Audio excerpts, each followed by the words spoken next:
বন্ধুগণ, আমাদের জাতীয় মহাসভার ৫১ অধিবেশন এখন শেষ হতে চলেছে। আমার পক্ষে এটা বড়ই আনন্দের বিষয় যে এবারকার কার্যাবলী এমন নির্বিঘ্নে সুসম্পন্ন হয়েছে। আমি যখন হরিপুরায় রওনা হই তখন অনেকের মনে এরকম আশঙ্কা দেখা দিয়েছিল যে হয়তো হরিপুরায় গত সুরাট কংগ্রেসের পুনরভিনয় হতে পারে, কিন্তু এটা আমাদের পক্ষে বড়ই সুখের কথা যে ভগবানের আশীর্বাদে সেই সমস্ত আশঙ্কা অলীক প্রতিপন্ন হয়েছে। বন্ধুগণ, আর একটা কথা ভেবে আমার মনে আজ আনন্দ দেখা দিচ্ছে।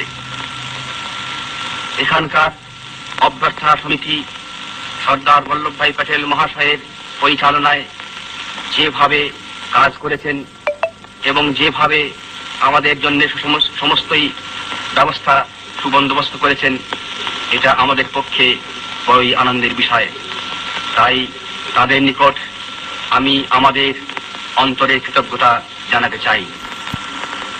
এতদ ব্যতীত এখানকার স্বেচ্ছাসেবক ও স্বেচ্ছাসেবিকারা যেভাবে অক্লান্ত পরিশ্রম করে আমাদের সেবা করেছেন, তাতে আমরা তাদের কাছেও কৃতজ্ঞ। সর্বোপরি এটা আমাদের পক্ষে পরম আনন্দের এবং গৌরবের বিষয় যে মহাত্মা গান্ধী এখানে সশরীরে উপস্থিত থেকে তার আশীর্বাদ ও প্রেরণা আমাদের দিয়েছেন।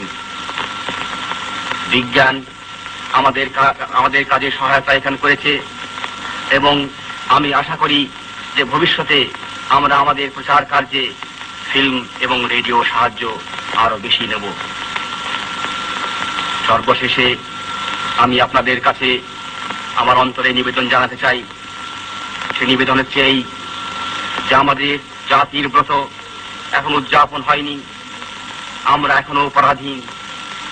এ বিষয়ে কোনো সন্দেহ নেই যে স্বাধীনতার পথে আমরা অনেক দূরে গিয়েছি, কিন্তু তথাপি দুঃখের সঙ্গে এবং লজ্জার সঙ্গে স্বীকার করতেই হবে